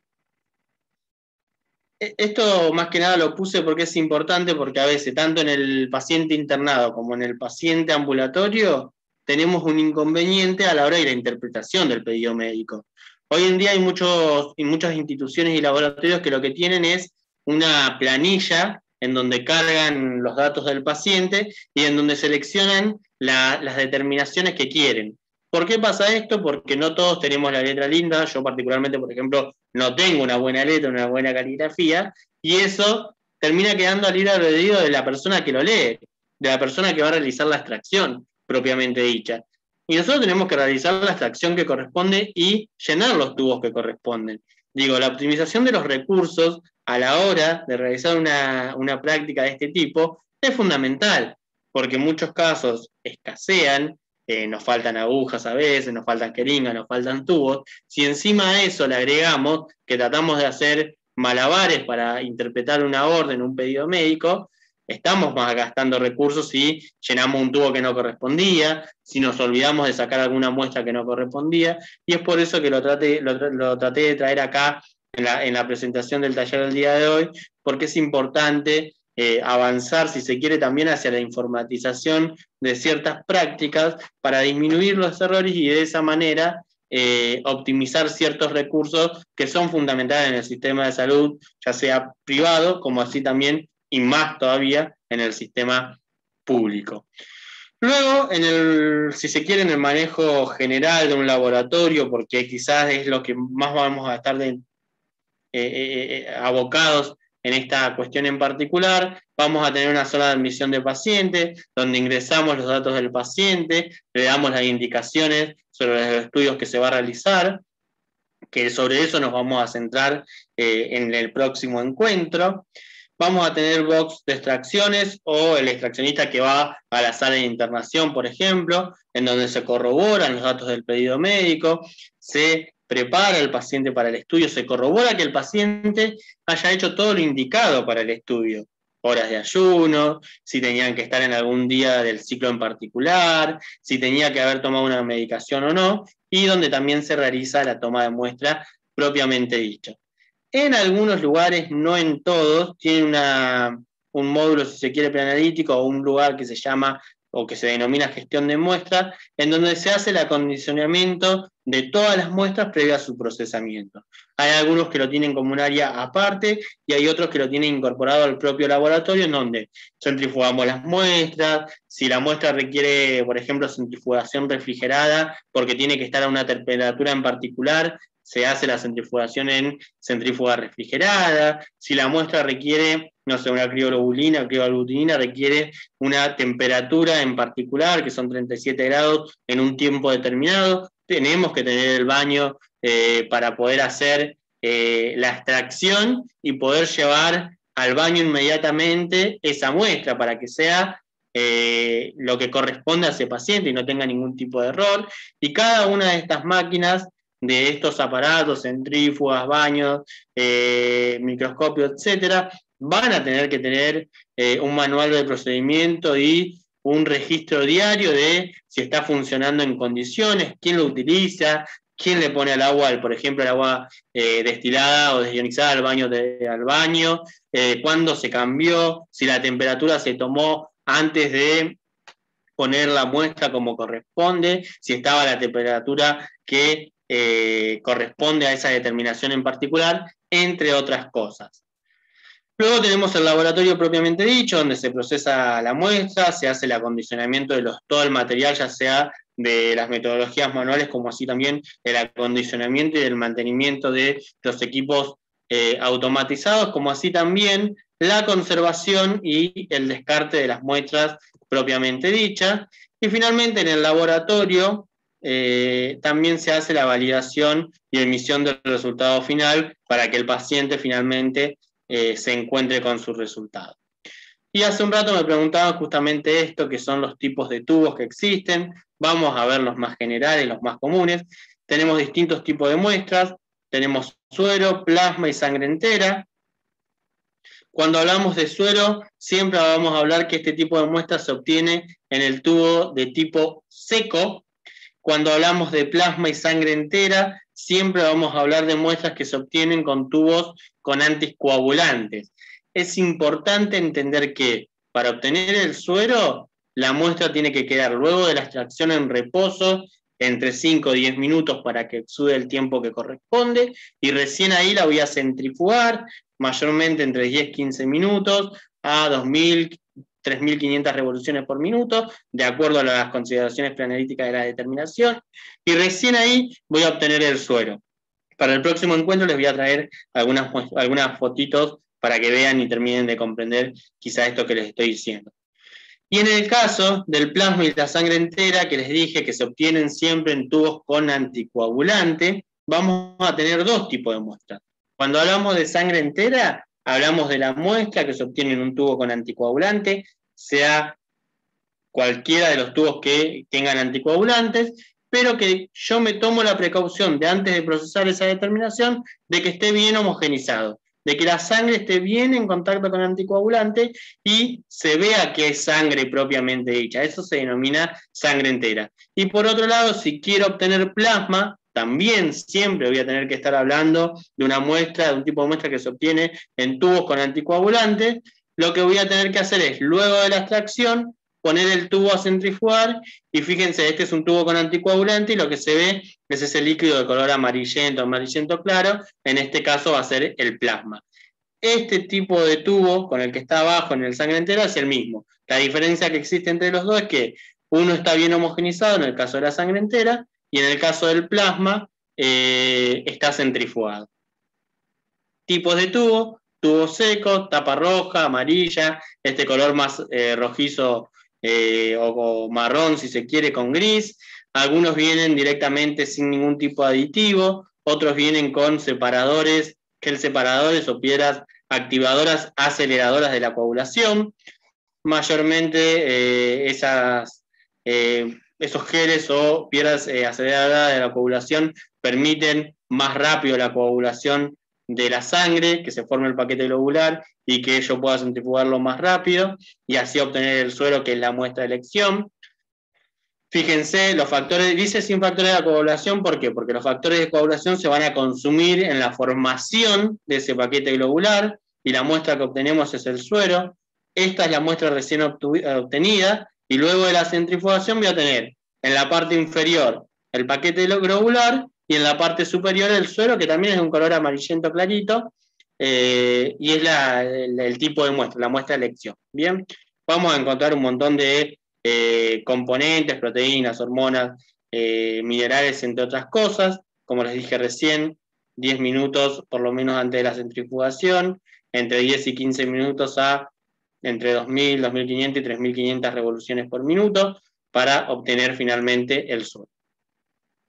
Por otro lado, los tubos con anticoagulante sí o sí se deben enrasar porque tienen una proporción determinada de coagulante y cantidad de sangre.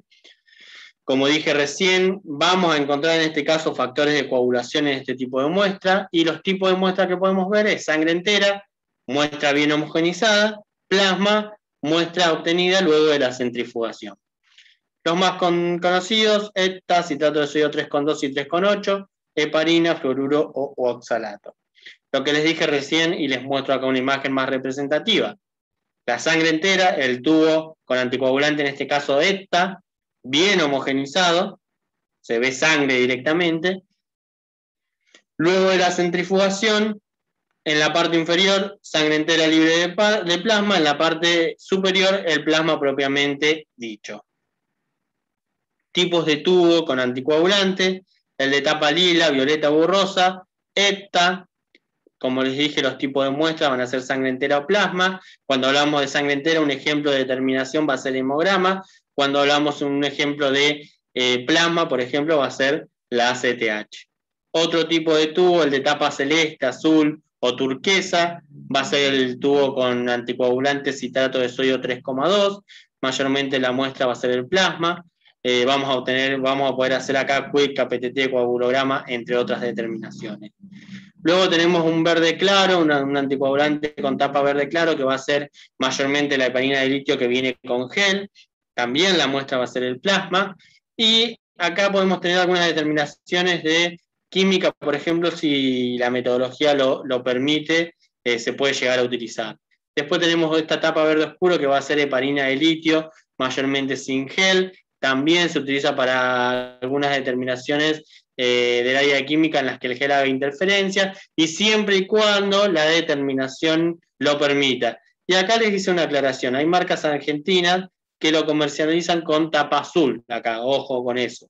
Siempre, si bien uno lo asocia a un color de tapa, tienen que leer el rótulo. En la etiqueta del tubo siempre dice qué tipo de tubo es, cuál es el volumen que requiere y qué tipo de anticoagulante tiene. Finalmente tenemos el de tapa negra, que es el citrato de sodio 3,8.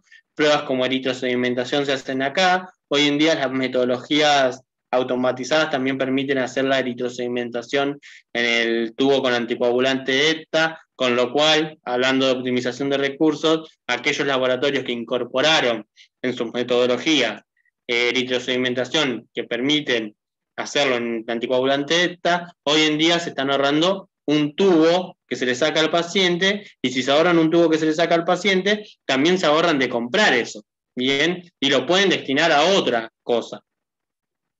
Después etapa gris, por ejemplo, fluoruro de sodio, oxalato de potasio, también donde las metodologías lo permitan, pruebas de lactato, por ejemplo, y fundamental el orden de llenado de los tubos, citrato, seco, heparina, ETA, el primero que se llena siempre en el caso de que el pedido médico lo requiera es el que tiene citrato 3,2%, porque va a estar relacionado a la coagulación y va a ser fundamental que yo lo llene primero.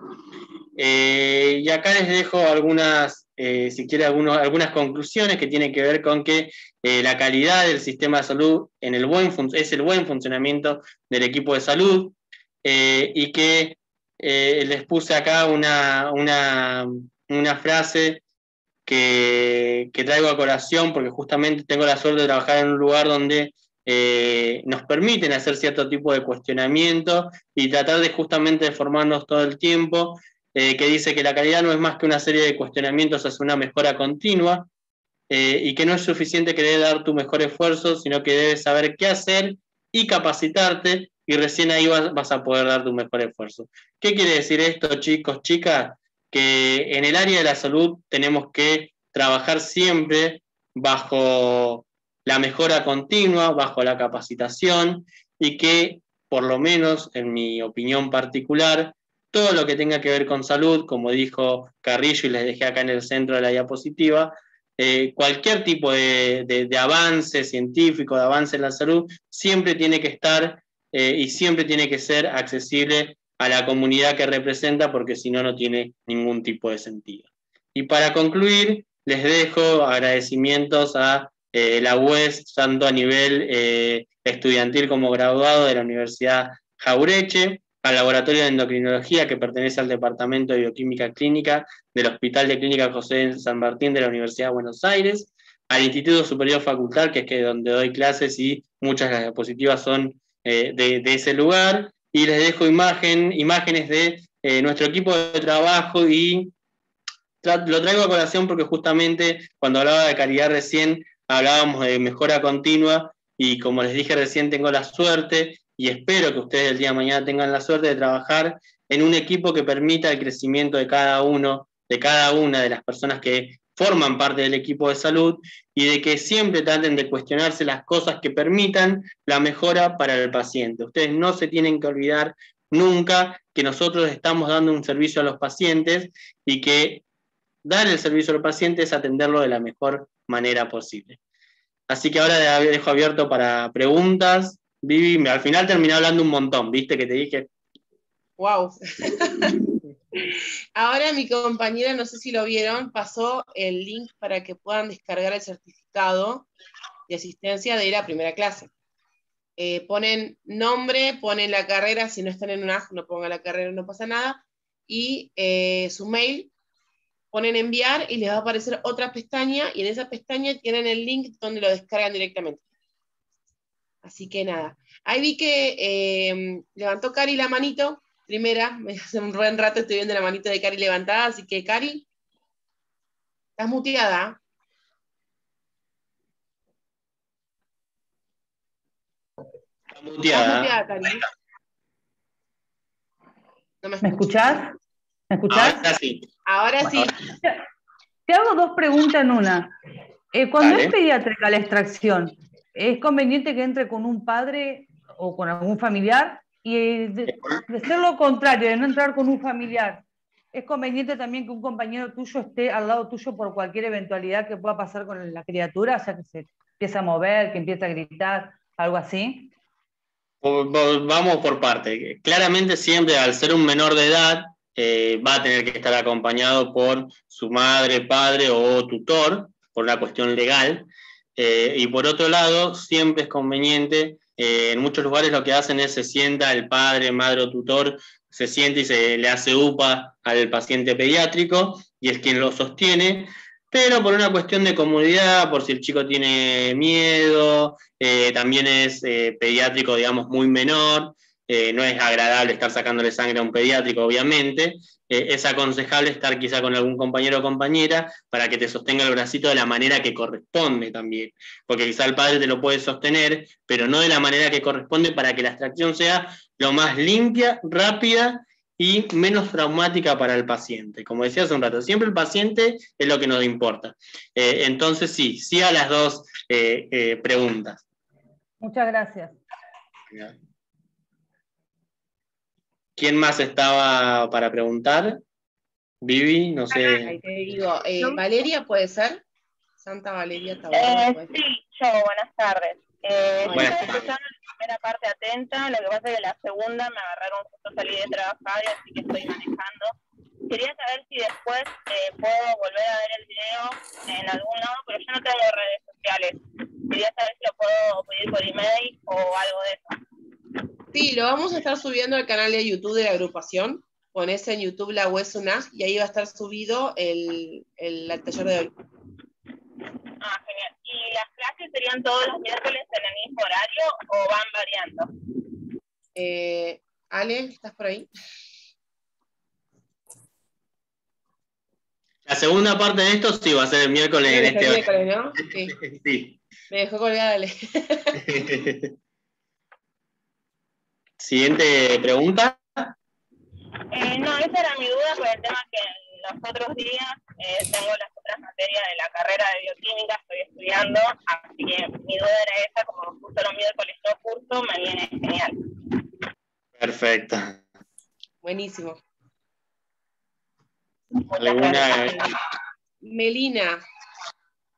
Sí, hola. Quería Buenas. saber si ¿cómo va? ¿Todo bien? El tamaño de la aguja en un pediátrico, ¿cuál tendría que ser? Mayormente se termina, a ver, si es una buena vena, no habría ningún tipo de inconveniente en usar el 21G/1, pero en muchos casos se termina utilizando el 25G, que es un calibre un poquitito más chico y que termina haciéndole, si se quiere, menos daño a la venita del paciente pediátrico. Pero va a depender mucho también del calibre y de la edad del paciente pediátrico. Perfecto, muchas gracias. De nada. Can de Madrid, ¿puede ser? Sí, hola, buenas tardes. Buenas tardes. Quería hacer una consulta con respecto a que ya lo habían hecho, pero lo habían hecho con lo del menor. Mi pregunta va a ser, ¿qué se debería hacer si hay un paciente que tiene, no sé, fobia a las agujas o algún tipo de trauma? ¿Cómo? No se escuchó bien la pregunta, perdón. ¿Cómo tendríamos que tratar nosotros a un paciente con fobia a las agujas o algún tipo de trauma? Ahí sí te entendí. Mirá, en el caso de, por ejemplo, pacientes con algún trastorno, si se quiere, psiquiátrico, algún tipo de patología que tenga que ver con lo psiquiátrico, va a ser muy similar, quizás también, al paciente pediátrico, ¿no? El acompañamiento de la persona que venga a sacarse sangre y quien sea su entorno va a ser quien nos ayude a nosotros a poder obtener la muestra de la mejor manera. Y en el caso del paciente que le tenga miedo a la aguja, siempre al paciente lo tenemos que dejar tranquilo. Por ejemplo, en el caso del pediátrico, por lo menos desde mi punto de vista, siempre es importante decirle previamente al niño o niña que se le va a hacer, qué es lo que se le va a hacer. De manera tranquila, explicarle, porque si no se encuentra, que nos pasa o pasa mucho, se encuentra en el momento en la institución de salud y de repente ve a un montón de gente guardapolvo blanco y a uno con una aguja en la mano y dice, ¿qué me van a hacer esto? Digo, siempre es tratar de informarle al paciente qué es lo que se le va a hacer. En el caso del paciente que tenga fobia, digo, que mire para otro lado, estar atento por si le baja la presión. Por eso siempre es importante que la zona o el box de extracción propiamente dicho sea un lugar seguro, que no tenga, donde se siente, por lo menos en los costados tenga alguna zona en donde apoyarse por si se descompensa. Y importante que si son varios los box de extracciones, si yo veo que el paciente se me descompensa, se me desmaya y demás, todos estemos atentos, porque lo aconsejable ahí es pedir la ayuda de alguien, porque yo voy a estar, por ejemplo, con la aguja en la vena del paciente, el paciente se me descompensa, lo puedo lastimar y me puedo también pinchar yo a la hora de realizar la extracción, con lo cual pegar el grito desde el punto de vista ayuda, los box siempre están uno al lado del otro, así viene mi compañero, sostiene a la persona y demás, digo, esa es la manera más, si se quiere, correcta de tratar de solucionar un inconveniente de este tipo. Bien, gracias. De nada. Siguiente pregunta. Ailén Rojidías, puede ser. Hola, sí, ¿cómo están?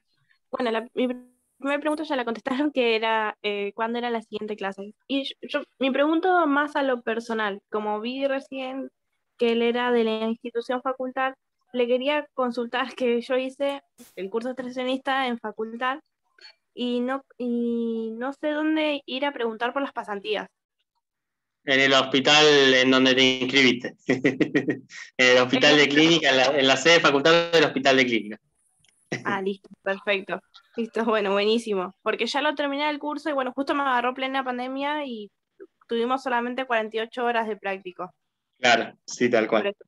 Y necesitaba hacer las pasantías. Listo, está genial. Muchas gracias. De nada. Yo también quería preguntar lo mismo. Yo estoy estudiando extraccionista. Me faltan 2 clases más para recibirme y quería saber dónde se podían hacer las prácticas. Con eso todo consulta la parte administrativa de facultad del hospital de clínica. Ah, listo, pues yo lo estoy haciendo en un instituto privado. Bueno, eso en el instituto privado, en la parte administrativa de donde lo estés haciendo. Sería. Claro, lo que pasa es que ahí te dan 3 días de práctica y me parece poco, pero quería especializarme en el tema para poder tener más prácticas. Y a veces termina siendo, como que se dice, muy personal acercarse a cualquier institución de salud y ofrecerse. La mayoría de instituciones de salud, ahora que calmó un poco el tema de COVID, termina siempre aceptando gente, no en todos los lugares, pero a veces es mandarse también un poco a algún lugar y ver si aceptan rotantes o practicantes. Ah, bien. Muchísimas gracias. De nada. ¿Doana? ¿Doana? No sé quién iba, Vivi. Sí, Doana, sí, desmuteate que estás muteada. Ah, sí, acá estoy. Bueno, mi pregunta va, más allá de que respondieron lo del tema pediátrico, con el tema de chicos con trastornos, chicos con autismo. Yo tengo un nene con autismo de 10 años y se dificulta mucho al extracción de sangre y eso. ¿Cuáles son los protocolos para poder hacer la extracción y que sea lo mejor posible? Yo la última vez me acuerdo que éramos 5. Es una excelente pregunta y lamentablemente, por lo menos yo no conozco ningún tipo de protocolo que exista hoy en día para, por ejemplo, personas con autismo. Por eso, a colación de lo que veníamos diciendo, es fundamental la capacitación del personal de salud, de todos los ámbitos de la salud, en distintas cuestiones que tienen que ver, valga la redundancia, con la salud y el bienestar del paciente. Entre ellas, pacientes, por ejemplo, con algún tipo de trastorno, etcétera, o patología o enfermedad, etcétera, para poder atenderlo de la mejor manera y que el paciente no pase un mal momento, sea cual sea el motivo por el cual la extracción propiamente dicha, que sea algo traumático, buscar las herramientas.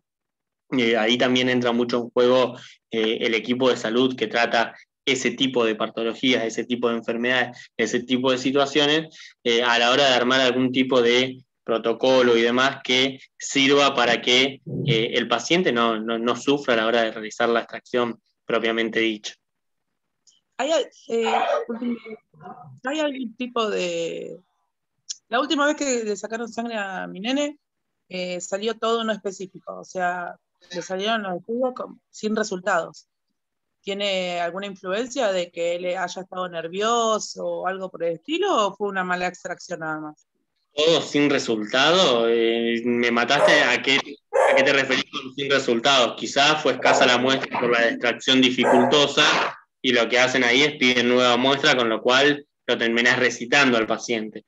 Eso puede pasar. pero después hay un montón de otros motivos por lo cual no se informa el resultado. ¿Cómo? Claro, le mandaron un chequeo general y la mayoría de los resultados salieron no específicos, o sin resultado. Ese fue el tema. Por eso por ahí ha influido el tema de sacárselo ahí, o fue un error. No pudieron, a ver, si no hay si es sin resultado, pueden ser varios motivos. Uno de los motivos puede ser que quizás no sacaron la cantidad de muestra necesaria por la complicación de la extracción propiamente dicho. Mayormente lo que se hace ahí se recita al paciente. No podría saber el caso específico de esto. ¿Puede ser uno de esos? Sí, puede ser uno de esos los motivos. Bueno, genial. Genial, muchas gracias. De nada. ¿Quién Lorena?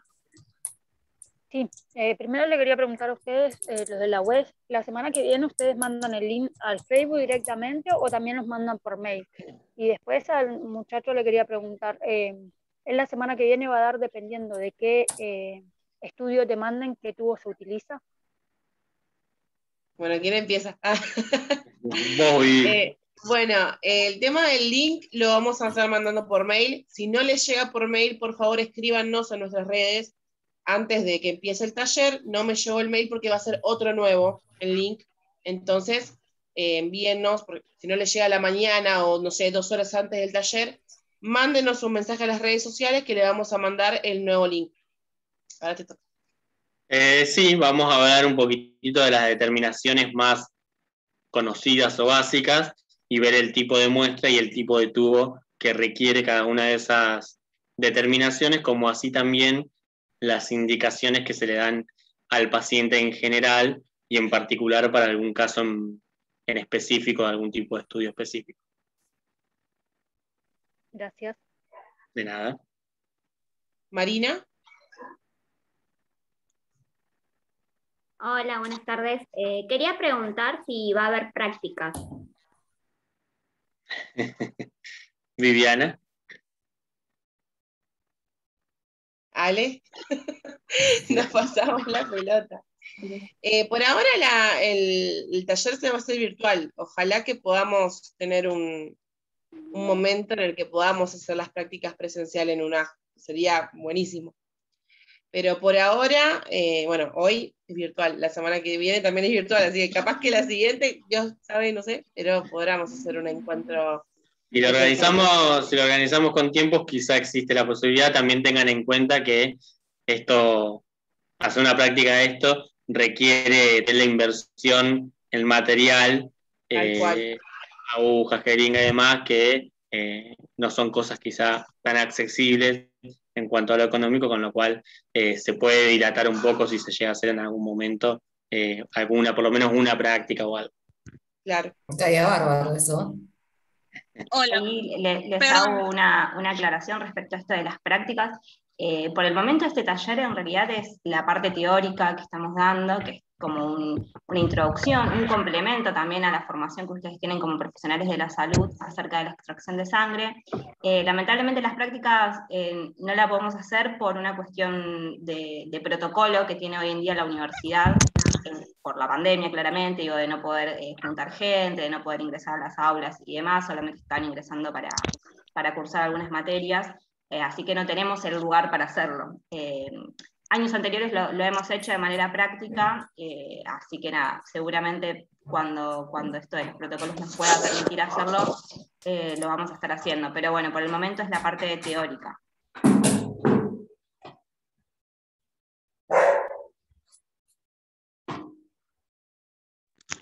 Siguiente pregunta, Vivi. No sé quién seguía. Sí, Agustina, ¿puede ser? Agustina Ábalos. Hola, sí, justo había trabado el teléfono. Quería hacer una consulta. Los tubos donde cargamos la sangre, ¿son desechables o se vuelven a reutilizar en algún momento? Son desechables. Hoy en día es todo descartable y los tubos particularmente es uno por paciente y de acuerdo a la determinación que corresponda. Sí, son descartables todos. Ah, bueno, ok. Muchas gracias. De nada. Vivi, perdón que moleste. ¿Podrías repetir dónde buscamos el video grabado de esta clase en YouTube? ¿Cómo era? En YouTube. Ahí se los voy a escribir en el chat. Ah, espectacular. Buenísimo, porque así después lo voy a me escribir. vuelvo a mirar tranquila. Dale. ¿Puedo hacer una última pregunta? Sí. Para hacer, por ejemplo, nos dijeron que podíamos hacer las prácticas cortopunzantes, o sea, dirigirnos a alguna clínica o algún sanatorio donde necesiten y podamos hacer las prácticas ahí, pero que hay que pagarse un seguro que se llama seguro cortopunzante en el banco. ¿Puede ser que sea así? Sí, sí, es así, es así. Eso era una también de las acotaciones que les iba a decir. Digo, también hacer una práctica de este estilo requiere cierto, no solo los protocolos por la cuestión sanitaria actual de pandemia, sino también por que vamos a estar trabajando con muestras biológicas, elementos cortopunzantes. Para hacer cualquier tipo de práctica, ya sea de manera voluntaria, para ir a practicar y demás, la mayoría de las instituciones piden un seguro cortopunzante que mayormente los dan los bancos, sí. Y en el hospital de clínica sí podés ir y anotarte, no hay problema, o en cualquier otro hospital. Hoy el clínicas no está aceptando rotantes. Bien, pero en cualquier otro hospital o sanatorio, clínica privada, lo que fuere. Sí, sí. Dale, muchísimas gracias. Una consulta, ¿seríamos monotributistas? No escuché, perdón. ¿Qué querés saber si nosotros al ejercer somos monotributistas o no? ¿Tenemos que pagar un monotributo? La relación de dependencia depende de la institución sanitaria. ¿Podés ser monotributista o podés estar en relación de dependencia? Ah, listo. Quería hacer una acotación por las chicas que preguntaban por prácticas. Hable. En la clínica Ranela, no sé si alguna la conoce, sé que están haciendo prácticas para personas que están estudiando para extraccionistas. No sé cómo es el tema, pero yo conozco varias chicas que están ahí haciendo. Tendrían que acercarse y preguntar. Bueno, ahí ya tienen un dato, por ejemplo. Ahí sí que hacen, dice que hacen, pero no sé cómo es el tema. Bueno, genial. Chicas que están ahí. Bueno, una consulta, ¿es una clínica? Sí, es una clínica, la clínica Ranela. Ranela, listo. No, así la googleo, muchas gracias. Continuamos con las consultas, Vivi. Te hago una consulta, quedan un par de preguntitas, no sé si ya las hablaron porque, a ver, Carolina. Hola, sí, buenas tardes. Buenas tardes. Sí, mi pregunta es para el profesor. Usted habló sobre las agujas pediátricas. Yo tengo experiencia con mis hijos que le sacan sangre con una aguja en particular que lo vi 2 veces y después no la vi más. La aguja mariposa. ¿Puede ser? Sí, la aguja mariposa también puede tener calibre. La única diferencia que tiene es que tiene adosado, en vez de tener el capuchón ese que veíamos verde o negro, de acuerdo al tipo de aguja, lo que tiene adosado es una manguerita que me permite a mí maniobrar de distintas maneras. Sobre todo en un caso pediátrico, si el pediátrico se mueve de acá para allá, esa es la ventaja, pero los calibres mayormente terminan siendo los mismos. Ese sería el butterfly. Claro. ¿Pero ese sería mejor para usar con los pediátricos o no? Va a depender del tipo de vena y de lo que uno considere en el momento más práctico a la hora de realizar la punción. No es mejor ni peor. Sí, lo que quizás corres riesgo es que, como la sangre tiene que recorrer una distancia entre la aguja y el llenado de la jeringa, y encima después vos tenés que llenar los distintos tubos, que por ejemplo se te coagule rápido la muestra, que se te tape la manguerita, esas pueden ser ciertas complicaciones que te pueden surgir a la hora de hacer la extracción. Pero en el general no hay ninguna ventaja o desventaja entre uno y otro. Lo más común termina siendo siempre igual aguja y jeringa o sistema al vacío. Bueno, gracias. Vivi, ¿quién sigue? Vamos haciendo las últimas. Sí, hacemos las últimas ya. No sé si habló, a ver, Sheila Arce. Sí, hola.